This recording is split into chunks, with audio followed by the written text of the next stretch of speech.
Madam President, later this afternoon we are going to have two votes on motions to proceed. They're procedural votes to go forward on two pieces of legislation relative to the issue of abortion. Those of us in public life know full well that this is a very controversial issue. There are people who feel very strongly on one side and very strongly on the other. These votes this afternoon will not resolve that conflict. They don't try to. What the Republican majority under Senator McConnell has decided to do is to bring back for a vote two items we've already voted on. We know the outcome. We can virtually predict within one or two votes what it's going to be. At the end of the day, the Republicans will be able to turn to a special interest group and say, we told you we'd call this every year. We did it. And we will have members who will vote their conscience on both sides of the aisle. But the net result of that is not going to be to change anything for the better in the United States when it comes to the issues that challenge us. What I'd like to do is come to this floor with a radical idea. I've got an idea how we can come together, regardless of our position on that issue, and do something constructive for this country. Let me tell you what I have in mind. The United States currently ranks 32nd out of 35 industrial nations when it comes to infant mortality. That's right, 32nd out of 35. When it comes to the survival of babies in the United States once born. A 2018 report published in Health Affairs by Global Health characterized the United States of America, and I quote, the most dangerous of wealthy nations for a child to be born into. What they found was that U.S. babies born in the United States, are 3 times as likely to die of premature birth and more than twice as likely to die of SIDS than babies in comparably rich countries.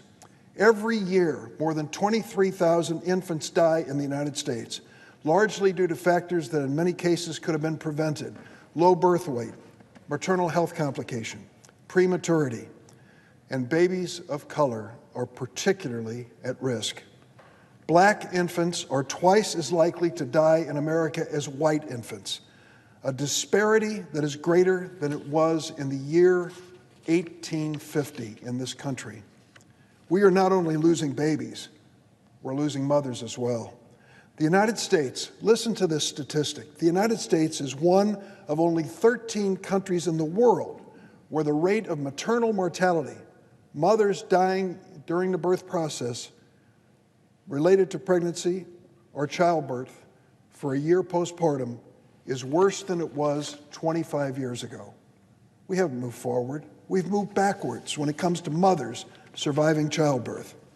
Nationwide, more than 700 women die every year as a result of pregnancy, and more than 70,000 suffer near-fatal complications. More than 60% of these deaths are preventable. Sadly, much like with babies, the tragedy of maternal mortality is even more pronounced when you look at communities of color. In the United States of America, women of color are 3 to 4 times more likely than white women to die as a result of pregnancy.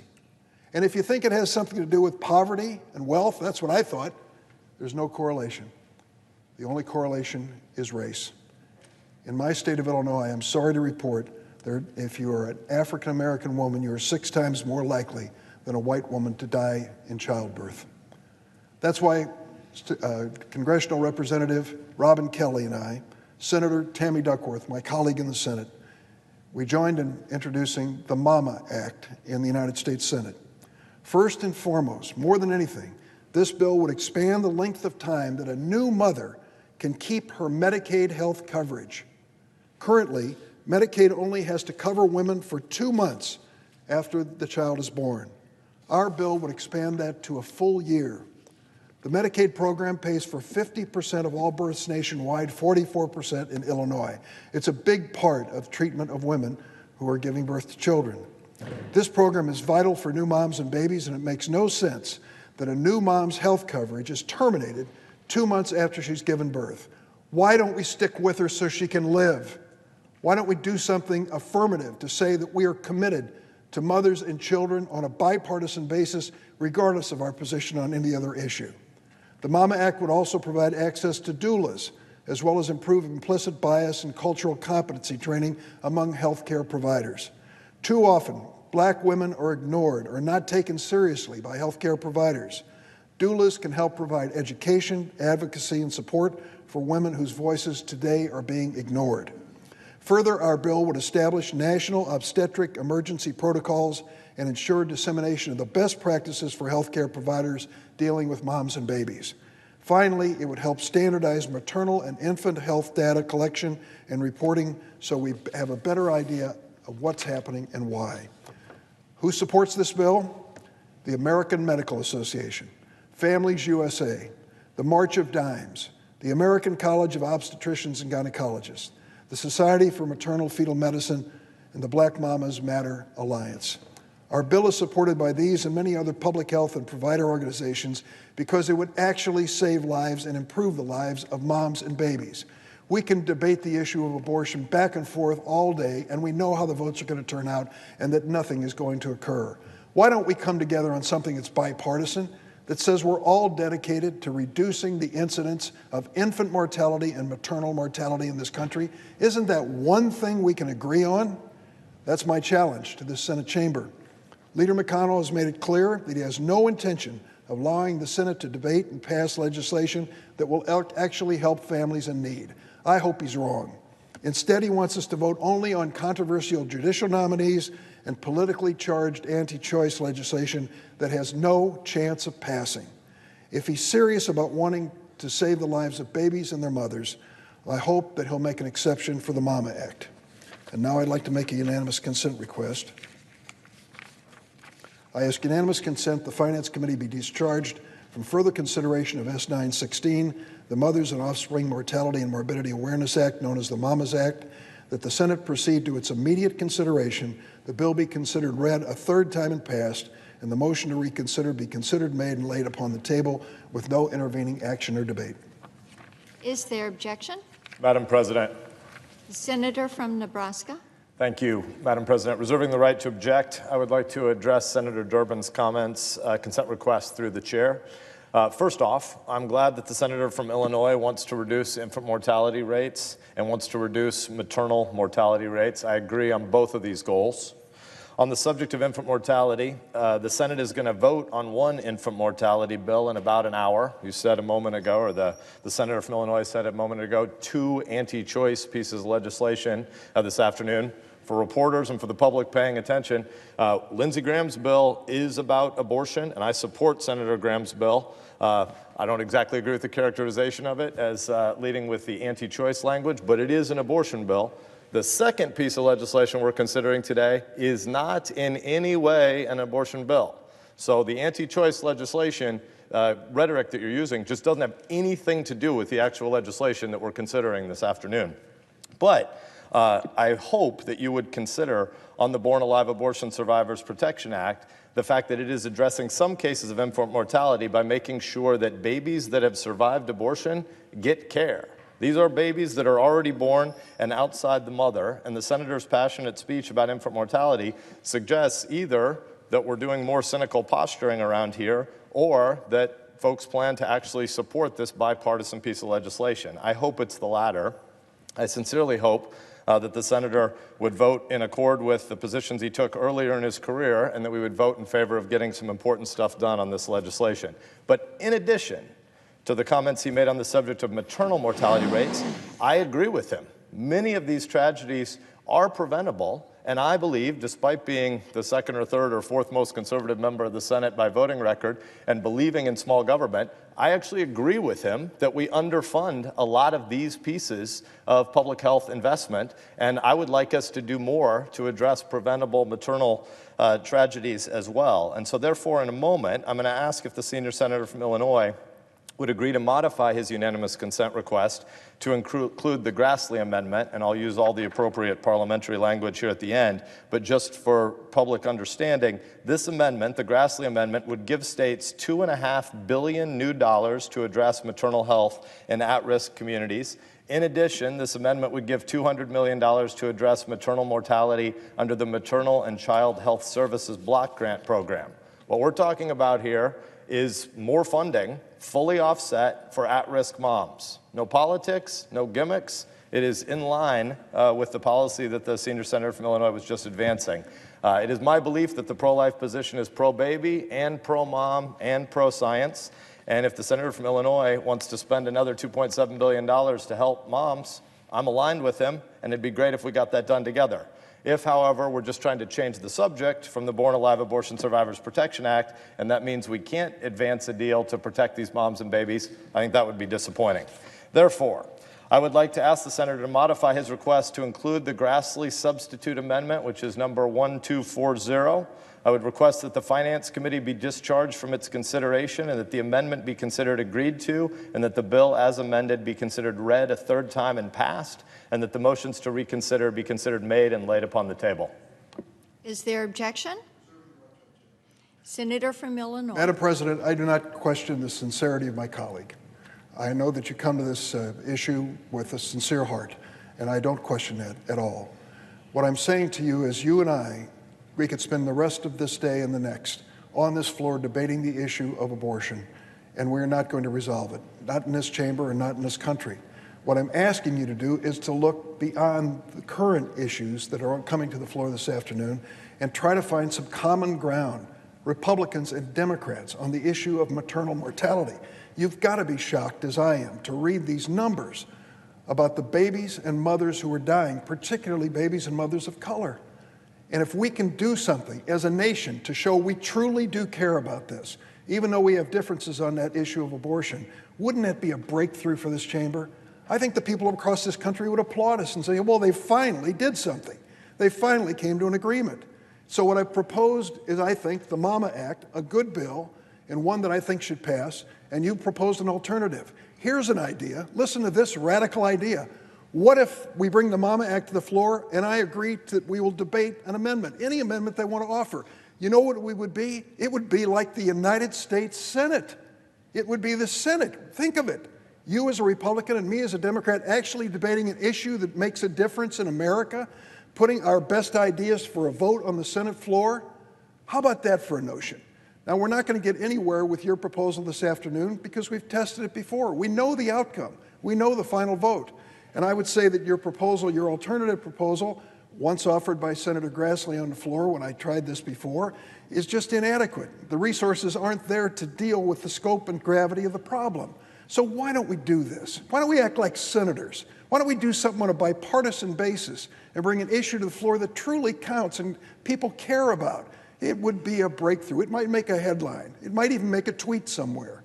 What I suggest to you, though, is this is not the way to do it. It's your way or my way. Bring it to the floor. Join me in doing that on a bipartisan basis. Appeal to Senator McConnell to finally let the Senate be the Senate. You know, we have people come to the galleries here and look down on these desks and say, you know, I think there used to be senators who sat in those desks who actually legislated, actually debated, actually had amendments. Last year, we had 22 amendments on the floor of the Senate under Senator McConnell. Why no more than 22? That's it. We're not talking about anything else. If you truly want to join me in a bipartisan debate on this floor, on this issue of infant and maternal mortality, let's do it. For the time being, I have to object to what you proposed. But please, I didn't question your sincerity in bringing this issue. I hope you won't question mine in suggesting we ought to be the Senate and debate this issue. Object. Objection is heard. Is there objection to the original request? I feel, reserving the right to object, I feel like we're now Senator from at Nebraska. turtles all the way down because we're in an objection to an objection to an objection. But let me at least agree with the last point that my colleague from Illinois made, that I think it would be great if this chamber had 80 or 90 or 95 or 100 people in it instead of, today we're at 3, which is a high water mark. Usually there's 1 or 2 people in here. Barrasso's here, we have 4. We're setting a record. I don't think a lot of us think that the month we all spent here was ideal last month during impeachment, but one thing that was new is that a lot of senators spent time talking to each other. So to your grand point about wishing we were debating, we're aligned. But I do want to say one more thing before I object, which is you said you're not questioning my sincerity. I appreciate that. You asked that I would not be questioning your sincerity. I'm not. But I am questioning your logic because you summarized it as if there are 2 issues at play. And you said anti-abortion legislation and maternal health funding. There are 3 issues at play on the floor today. One of them is Lindsey Graham's pain-capable bill, which is a pro-life piece of legislation.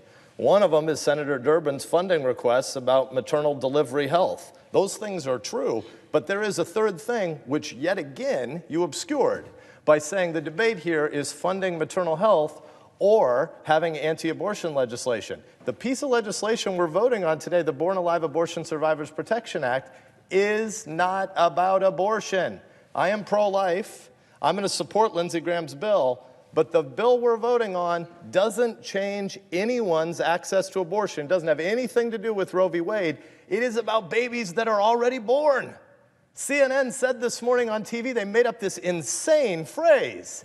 They said, a fetus that has been born. The heck is that?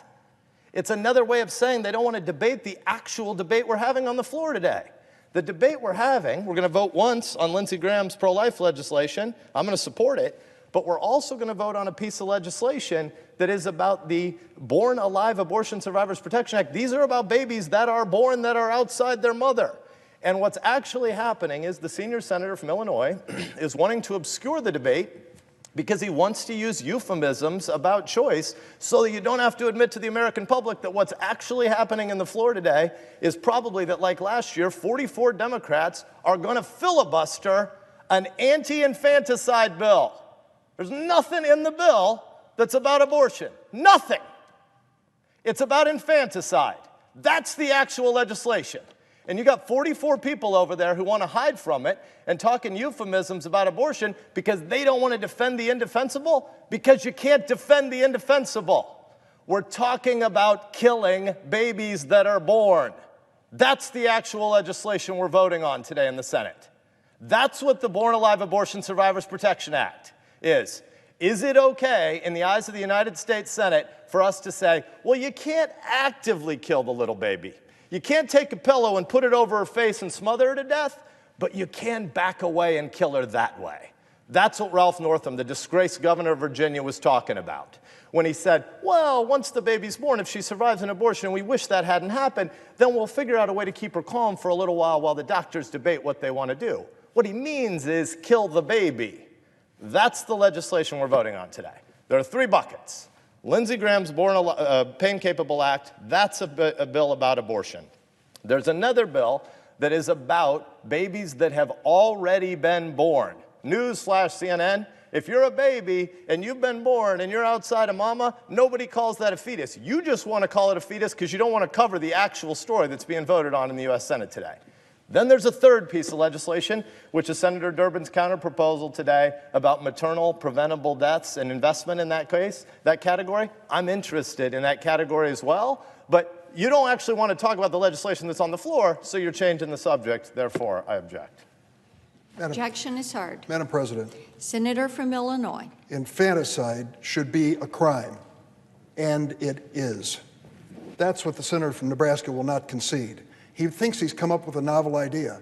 You shouldn't be able to kill a baby with impunity in America. It is not novel. It has been in the federal law for over a decade. It is in state laws all across the United States. Any doubts about it? Be prepared to write down a name. The name Kermit Gosnell. Kermit Gosnell. 13 years ago, I believe it was, this physician was convicted of infanticide. He is now serving life without parole plus 30 years. To argue that you have some novel idea that infanticide should be a crime and we don't cover it now under the law is just not accurate, and it's not factual. And that's why I think your bill is unnecessary. This bill is necessary. Mothers are dying, and babies are dying, and we can do something about it. And it doesn't matter whether you go to a pro-life or a pro-choice rally, we ought to all agree that this is something that we could do on a bipartisan basis.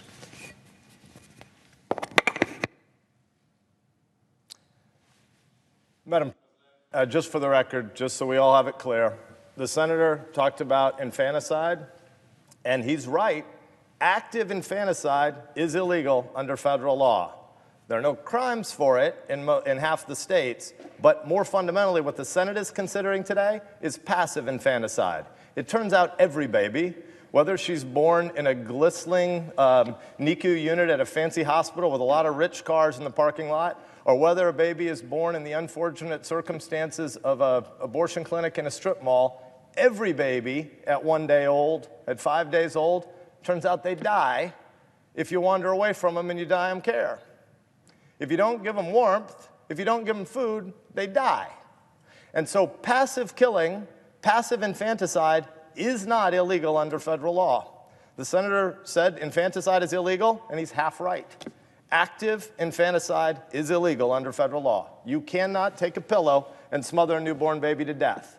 But what you can do, and what does happen in abortion clinics across America, and why we held a Judiciary Committee hearing on this 2 weeks ago to hear from medical and legal community experts who know what the practice looks like, is you can take that vulnerable, innocent little tiny fetus and you can put her on a cart and you can walk her down the hall and you can put that cart in a closet and you can leave her to die by exposure. And that's what we should prevent, and that's what this legislation is about. Thank you, Madam President.